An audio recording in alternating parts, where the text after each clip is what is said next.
a été dit dans les chants. Amen. Et c'est ça, de véritables chants chrétiens. Ce n'est pas simplement de la musique qui pourrait nous faire passer du temps, mais c'est avant tout des paroles qui parlent de Jésus comme Sauveur et Seigneur. Amen. Et cet après-midi, je veux vraiment me réjouir, d'abord parce que le Seigneur nous a fait une magnifique promesse et il a dit qu'il serait avec nous à chaque fois que nous annoncerions le message de l'Évangile et surtout que nous nous réunirions en son nom. Amen. Cette réunion, nous la voulons pour Dieu, pour Jésus-Christ. Et cette réunion, elle est pour Dieu, certes, elle est pour Jésus-Christ, elle se fait par le Saint-Esprit et elle est aussi pour chacun d'entre nous. Amen. Et il y a certainement au milieu de nous des gens qui sont convertis depuis 30 ans ou 40 ans, connaissent le Seigneur depuis très longtemps. Amen. Et encore aujourd'hui, au travers de cette réunion, ils vont être bénis. Alléluia. Et puis il y a peut-être quelqu'un encore qui se dit qu'est-ce qu'il faut que je fasse pour être sauvé, ou qu'est-ce que je vais entendre, qu'est-ce que je vais découvrir. Eh bien, on va lire la parole de Dieu, parce que la parole de Dieu, c'est une lampe à nos pieds et une lumière sur notre sentier. Et je vous invite à lire dans le livre des Actes des Apôtres. Voilà. Et nous allons lire au chapitre 8 et à partir du verset 1er. Voilà, simplement pour un petit peu planter le décor, comme on dit couramment, l'Église de Jésus-Christ, l'Église des premiers temps, était en partie en difficulté. Voilà, il y avait des épreuves, il y avait des difficultés, et on aurait pu se dire, eh bien avec ces épreuves, ces difficultés, l'Évangile va être arrêté. Pas du tout, l'Évangile a continué. Parce que l'Évangile, c'est la puissance de Dieu pour le salut de quiconque croit. Alors, on lit dans ce texte, Actes des Apôtres, chapitre 8, verset 1er, Saul avait approuvé le meurtre d'Étienne, vous voyez, il y eut ce jour-là une grande persécution contre l'église de Jérusalem, et tous, excepté les apôtres, se dispersèrent dans les contrées de la Judée et de la Samarie. Des hommes pieux ensevelirent Étienne et le pleurèrent à grand bruit. Saul, de son côté, ravageait l'église, pénétrant dans les maisons, il en arrachait hommes et femmes et les faisait jeter en prison. Ceux qui avaient été dispersés allaient de lieu en lieu, annonçant la bonne nouvelle de la parole. Philippe étant descendu dans la ville de Samarie, il prêcha le Christ. Les foules tout entières étaient attentives à ce que disait Philippe lorsqu'elles apprirent et virent les miracles qu'il faisait. Car des esprits impurs sortirent de plusieurs démoniaques en poussant de grands cris, et beaucoup de paralytiques et de boiteux furent guéris. Il y eut une grande joie dans cette ville. Il y avait auparavant dans la ville un nommé Simon qui se donnait pour un personnage important, exerçait la magie et provoquait l'étonnement du peuple de Samarie. Tous, depuis le plus petit jusqu'au plus grand, l'écoutaient attentivement. Ils disaient, celui-ci, la puissance de Dieu qui s'appelle la grande. Ils l'écoutaient attentivement parce qu'il les avait longtemps étonnés par ses actes de magie. Mais quand ils eurent cru à Philippe qui leur annonçait la bonne nouvelle du royaume de Dieu et du nom de Jésus-Christ, hommes et femmes se firent baptiser. Simon lui-même crut, et après avoir été baptisé, il ne quittait plus Philippe, et il voyait avec étonnement les miracles et les prodiges qui s'opéraient. Les apôtres qui étaient à Jérusalem, ayant appris que la Samarie avait reçu la parole de Dieu, y envoyèrent Pierre et Jean. Ceux-ci, arrivés chez les Samaritains, prièrent pour eux, afin qu'ils reçoivent le Saint-Esprit. Amen. Alléluia. Et nous arrêterons là, et on aura encore beaucoup de choses à dire, mais simplement pour dire que dans les périodes les plus difficiles, dans les périodes de persécution, l'Évangile a quand même continué sa progression. Et nous croyons que dans notre société qui devient de plus en plus difficile dans toutes sortes de domaines, eh bien l'Évangile a encore sa place. Amen.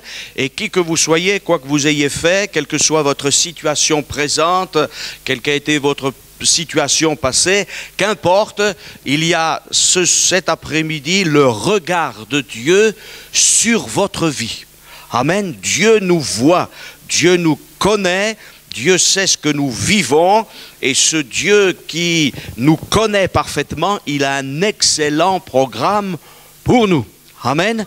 C'est assez incroyable de voir que des gens qui fuient la persécution ont une bonne nouvelle.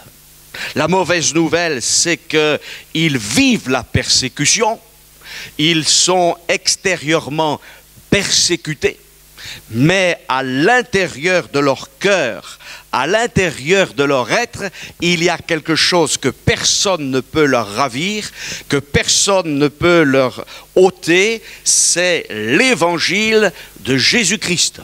Amen.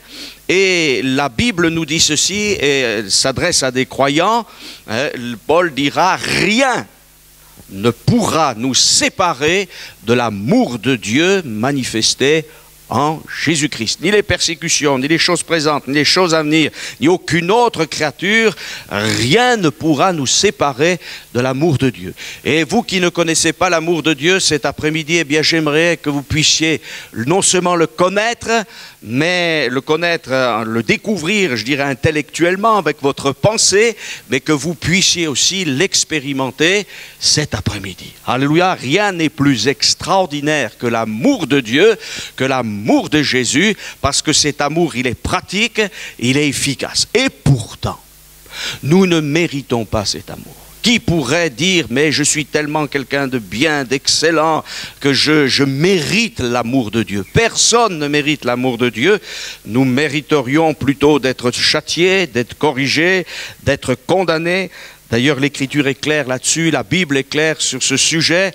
La Bible nous dit, car tous ont péché, sont privés de la gloire de Dieu, et le salaire du péché, c'est la mort. Alors on pourrait en rester là et dire, voilà, effectivement, l'homme pécheur, la femme pécheresse est condamnée à mort, mais, alléluia, il y a un mais, merveilleux.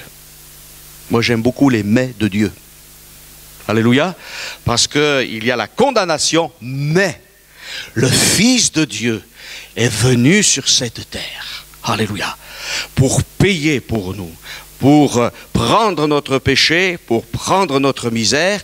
Et nous l'avons chanté avec nos amis qui nous dirigeaient dans le chant, car Dieu a tellement aimé le monde, Jean chapitre 3 et verset 16, qu'il a donné son Fils, afin qu'au travers de son sacrifice, eh bien, nous soyons sauvés. Alléluia. Et vous pouvez ressortir de ce lieu étant parfaitement pardonné de vos péchés, sauvés, complètement transformés, avec une vie nouvelle.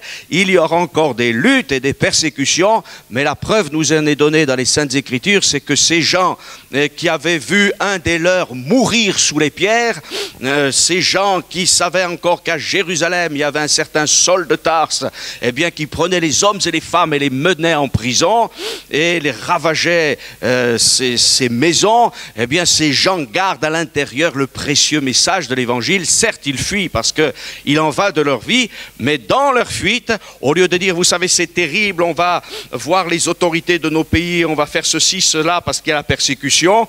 Non, ils fuient. Jésus leur avait dit, si un jour vous êtes persécutés, fuyez la ville dans laquelle vous êtes persécutés et allez dans une autre ville. Et là, en allant dans l'autre ville, eh bien, ils annoncent le message de l'Évangile. Alléluia. La Bible nous dit qu'excepté les apôtres, tous sont partis. Et au verset 4, ceux qui avaient été dispersés, tous ces chrétiens allaient de lieu en lieu, annonçant la bonne nouvelle de la parole, à savoir que Christ est mort pour nos péchés, qu'il est ressuscité et qu'il est vivant pour intervenir en notre faveur. Amen. Alléluia. Parmi ces persécutés, parmi ces exilés, nous pouvons dire, il y a un certain Philippe. Voilà. Cet homme dans l'église de Jérusalem s'occupait de gérer, c'était très très important à l'époque, tout ce qui était humanitaire, tout ce qui était social, et c'était un des diacres de l'église de Jérusalem, et il est parti, voilà, et il a annoncé l'évangile. Alléluia. Vous savez que tous les chrétiens peuvent annoncer l'évangile. Voilà, ils ne prêchent pas tous. Donc on peut tous dire que Jésus est notre sauveur. Alléluia. Et je me rappelle de cette grand-mère qui était à Clermont-Ferrand, et elle parlait de Jésus. Amen, je l'ai dû le citer déjà dans un de mes témoignages, mais elle était vraiment extraordinaire, cette grand-mère, hein, parce qu'elle prenait le bus pour venir à la réunion, elle allait faire ses courses et ceci, cela en bus, et puis elle avait... Et tous les dimanches, eh bien, elle rechargeait son sac d'évangile.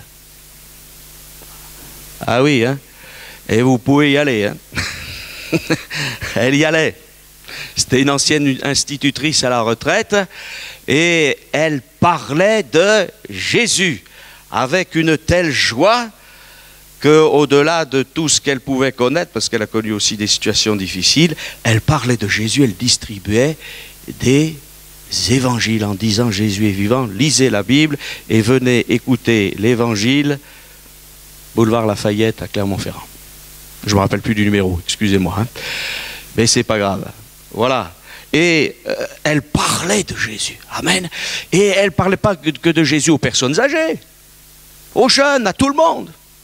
Et c'est vrai que parler de Jésus, quand on peut parler de Jésus, quand on peut dire à quelqu'un, mais vous savez, nous vous invitons à écouter l'évangile, et puis vous avez peut-être des problèmes, on va prier pour vous. Amen. C'est ça l'évangile. Et les gens ont besoin de l'évangile parce que dans notre monde, il n'y a pas de bonnes nouvelles. Il n'y a que des mauvaises nouvelles. Problème atomique avec une centrale, problème d'écologie, problème de famine, problème dans les foyers, problème de terrorisme, problème de crise financière, problème de mensonges dans tous les domaines. Et les gens disent, mais ça fait quand même beaucoup de mauvaises nouvelles. Alors, pour éviter ces mauvaises nouvelles, il y a un peu, excusez-moi, la politique de l'autruche. On met sa tête dans le sable et on se dit, je vais regarder ailleurs. Et on va essayer de se distraire avec des films, avec la télévision, avec le sport, avec ceci, cela. Mais quand on reprend le lundi, eh bien on reprend ses fardeaux, on reprend toutes ces choses qui sont là. Mais quand on a rencontré Christ, c'est différent. Et la Bible nous dit que Philippe est descendu dans cette ville de Samarie et il a prêché le Christ. Il n'a pas prêché une religion, il n'a pas prêché une église, il ne s'est pas prêché lui-même. Il n'a pas dit, vous savez, je connais des gens extraordinaires qui sont à Jérusalem, qui s'appellent Pierre et Jean, ou il n'a pas parlé de Jacques ou des autres apôtres. Il a parlé du Sauveur, du Messie. Alléluia, de celui qui peut intervenir dans votre vie. Et cet après-midi, notre sujet principal de conversation, c'est Jésus. Alléluia, Jésus qui peut changer votre vie, Jésus qui peut intervenir en votre faveur, parce que ce Jésus qui a été crucifié, qui est mort pour nos péchés, pour nos fautes, il est ressuscité et il est vivant pour l'éternité. Amen, il est vivant. Beaucoup de gens qui disent, oui, on dit que Jésus est ressuscité, son tombeau est vide. Alors il y a eu toutes sortes de théories. Vous voyez, je vous en cite une, il y a des gens qui ont dit, vous savez, ce sont ses disciples qui ont pris son corps, qui l'ont caché. Et puis après, ils ont fait croire au monde qu'il était ressuscité. Mais ça ne tient pas cet argument, je vais vous dire. C'est très facile à démonter. Parce que les disciples eux-mêmes ne croyaient pas en la résurrection de Jésus. Première chose. Deuxième chose, vous pensez qu'il y a des gens qui seraient prêts à mourir pour un mensonge? Alors ils auraient caché le corps de Jésus en disant il est ressuscité, mais au moment de la persécution, ils auraient dit mais on ne va pas mourir pour un mensonge quand même, il ne faut pas être fou. Mais non, Christ est réellement ressuscité. Alléluia. Et il s'est révélé à ses disciples, il s'est révélé plus tard à ce persécuteur dont il est question ici, à Saul de Tarse qui deviendra l'apôtre Paul, cet homme qui croyait bien faire et honorer Dieu en persécutant les chrétiens. Eh bien un jour le Seigneur Jésus va se révéler à lui sur le chemin de Damas et il va être complètement transformé. Chers amis, nous avons tous besoin de notre chemin de Damas. Ça va peut-être pas se faire comme Saul de Tarse, mais nous avons besoin d'une révélation de Christ. Nous avons besoin d'une révélation de Jésus. Et Philippe a annoncé l'évangile. Alléluia. Et la Bible nous dit qu'il y a eu quelque chose qui s'est passé. Quand on croit, quand il y a la foi, il y a des choses qui se passent. Amen. Si je ne veux pas croire, rien ne se passera. Et c'est pour cela que notre société de ce vieil Occident qui ne veut pas croire, pour beaucoup de gens, ne voit rien. Elle croit que les hommes peuvent régler les problèmes, les économistes, les politiques, les scientifiques, les philosophes, et elle s'appuie sur ses croyances, elle s'appuie sur ses erreurs, sur ses mensonges, elle s'appuie sur des philosophies vaines, mais elle ne veut pas croire en Christ. Mais dès qu'un homme, une femme, un enfant, un adolescent, une personne âgée commence à placer sa confiance dans Jésus, il y a des choses qui se passent. Amen. Parce que Dieu n'est pas un Dieu menteur. Et quand même une famille place sa confiance en Jésus, ça transforme la famille. Et même parfois des portions de la société ont été changées parce que Dieu s'est révélé à des hommes et à des femmes. Alléluia. Au début du XXe siècle, il y a eu un réveil remarquable, un réveil spirituel au pays de Galles. Mais on raconte que même bien sûr les gens qui étaient dans les mines et tout ça, ils travaillaient avec des chevaux, avec des mulets, avec des ânes. Et pour faire avancer ces mulets, ils disaient des gros mots. Vous voyez? Si bien que quand ils se sont convertis, ils ont changé de langage. Et les bourricots, ils n'avançaient plus. Voilà, alors il a fallu changer le langage aussi des bourricots. Alléluia. Et ça, c'est de l'humour, c'est extraordinaire. Mais après, tout s'est passé comme il fallait que ça se passe. Dieu avait changé des cœurs. Et au lieu de passer leur paye dans l'alcool, au lieu de passer leur paye dans des folies, au lieu qu'il y ait la misère, eh bien, il y a eu des réunions où l'Esprit de Dieu a agi, où les gens ont pleuré sur leurs péchés, où des gens ont été transformés. Alléluia. Amen. Quand on croit, et Jésus le dit lui-même, si tu crois, tu verras la gloire de Dieu. Amen. Il ne nous est pas dit, parce que ça aussi c'est un langage que nous tenons parfois, si je demande quelque chose à Dieu, Dieu doit me donner systématiquement ce que je lui demande. Non, non, non, non, non. Ce n'est pas nous qui sommes Dieu. Dieu est souverain. Et Dieu, lorsque nous le prions, a une volonté propre à notre égard. Amen. La première des choses que Dieu veut faire, et ça il va le faire si vous croyez, c'est que le Seigneur va pardonner vos péchés. Amen. On a chanté ce chant qui est magnifique, uniquement par le sang de Jésus. Et oui, la purification des péchés, de nos fautes, qui sont extrêmement graves, ne peuvent être purifiés que par le sang précieux de Jésus. Et c'est pour cela que Christ est mort, il est mort pour nos péchés. Le sang de Jésus peut nous purifier de tout péché. Et cet après-midi, si tu crois au Seigneur Jésus, si tu veux que Jésus transforme ta vie, demande-lui déjà pardon pour tes péchés. Parce que Philippe a prêché le Christ et la Bible nous dit que les foules ont été là, attentives à ce qu'il disait. Cette foule a cru ce que disait Philippe. Et, chers amis, il y a là, je possède une Bible et vous pouvez vous en procurer une à notre comptoir de librairie, mais si vous en avez une, eh bien sachez que la Bible est la parole de Dieu et qu'elle dit la vérité. Amen. Christ est mort pour nos péchés, alléluia, et non seulement Jésus est capable de nous purifier du péché, mais de nous délivrer du péché. De faire de nous des nouvelles créatures. Si je suis un menteur, je vais devenir quelqu'un qui dit la vérité. Si je suis un buveur, un drogué, quelqu'un qui ne marche qu'avec la sensualité, ma vie va être transformée. Alléluia. Si je suis un égoïste, je vais devenir libéral. Alléluia. Si je suis quelqu'un qui est toujours en train, excusez-moi, de rouspéter, de revendiquer, eh bien je vais certainement apprendre le contentement et dire Seigneur, merci pour tout ce que tu m'as donné. C'est aussi ce que Dieu veut faire, changer les caractères, changer les tempéraments, changer les idées, les désirs, certains désirs qui sont mauvais. Dieu veut éradiquer tout cela. Amen. Et c'est pour cela que Jésus dira à Nicodème, mais Nicodème, il parle à un homme religieux, il dira à Nicodème, il faut que tu naisses de nouveau.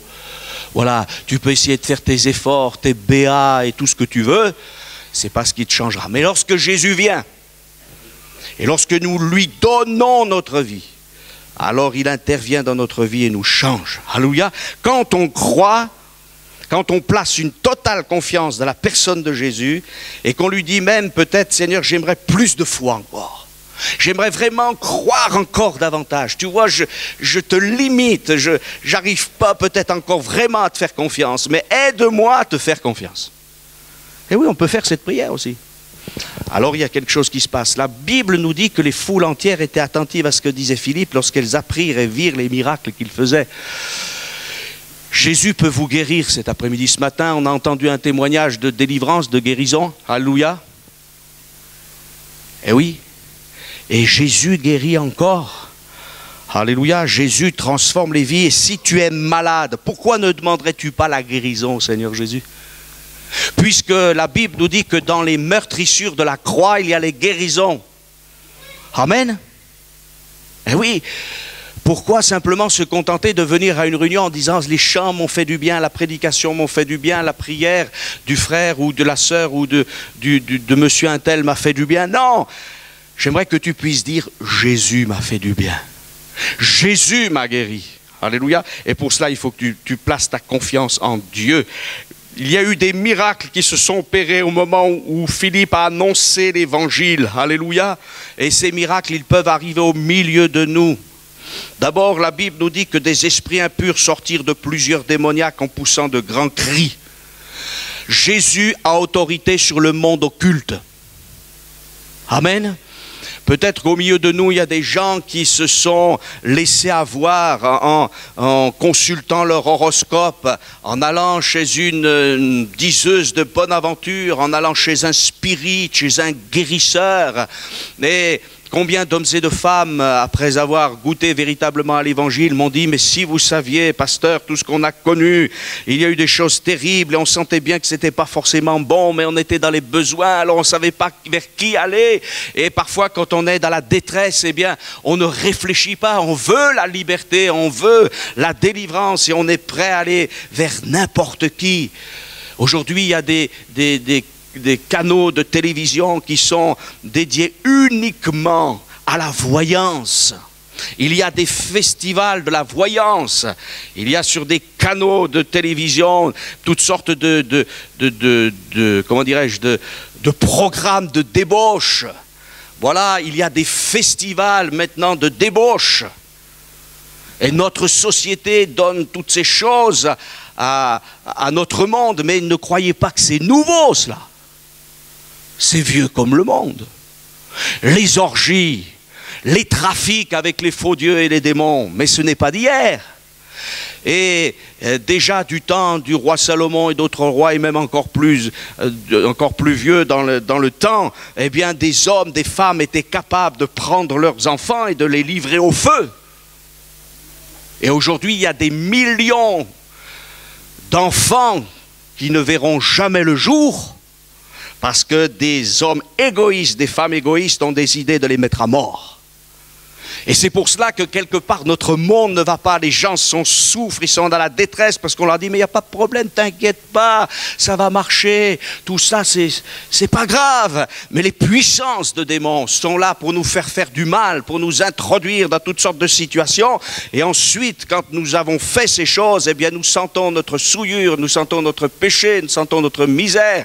Il y a une souffrance terrible et il n'y a que Jésus qui peut pardonner ces péchés. Il n'y a que Jésus qui peut nous faire sortir et nous communiquer la liberté. Alléluia, parce que le diable est un menteur, c'est un meurtrier, alors que Jésus dit la vérité, il a la vérité et il est le prince de la vie. Alléluia, veux-tu du prince de la vie? Non pas la Bible nous parle du prince de ce siècle, du prince de ce monde, qui est le diable, qui a des influences. Alors dégage-toi maintenant et viens vers Jésus. Alléluia, ne reste pas dans ton tourment, mais laisse le libérateur agir dans ta vie. Et la Bible nous dit aussi que beaucoup de paralytiques et de boiteux furent guéris. Amen, quel que soit ton mal, Dieu peut te guérir. Alléluia, Jésus peut te libérer. Jésus peut te délivrer. Amen. Voilà un témoignage, je crois que je l'ai déjà dit, mais je vais le dire cet après-midi.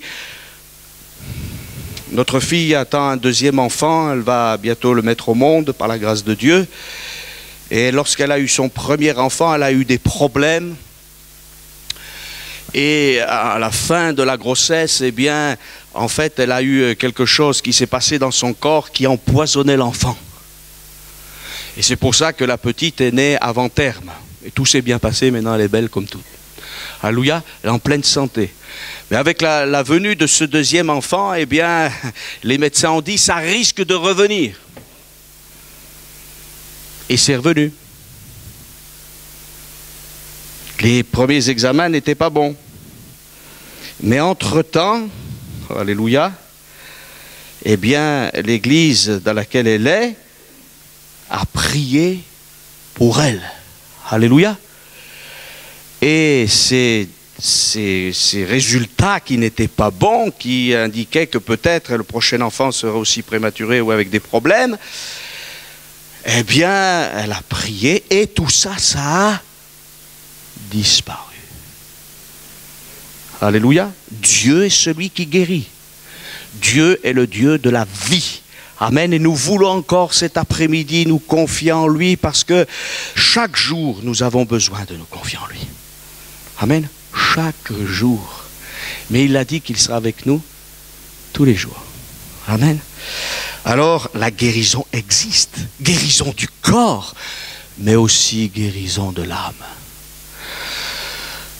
Oh, que c'est dur d'entendre toutes sortes de témoignages quand des hommes, des femmes, même qui ont des fois 30, 40, 50 ans et même plus, disent, vous savez, depuis mon enfance, j'ai un drame. J'ai besoin d'être guéri. Mais l'Écriture nous dit que Jésus est venu pour guérir les cœurs brisés. Amen. Et vous savez, souvent je rencontre des gens, ils ne sont pas heureux, ils ne sont pas contents, ils revendiquent ceci, cela. En fait, c'est des gens qui sont pleins de souffrance. Et que faire?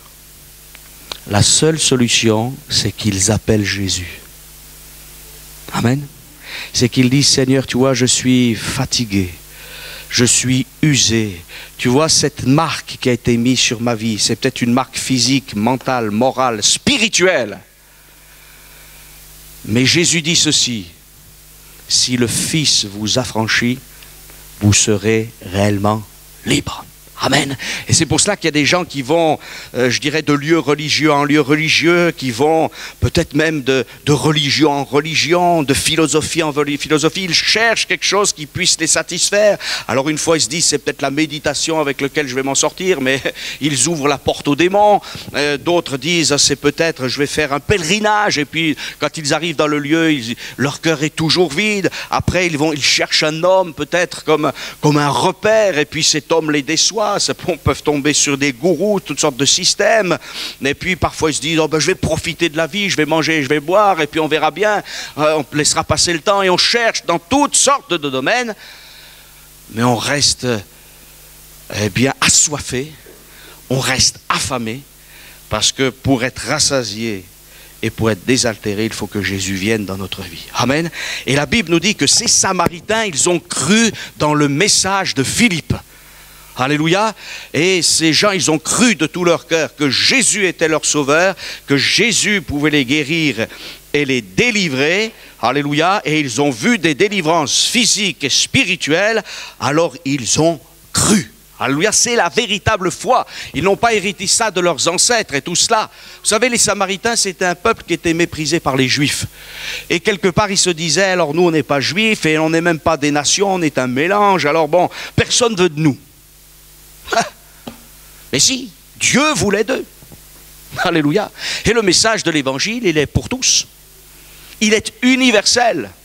Ce n'est pas un message imposé, c'est un message proposé. Alléluia.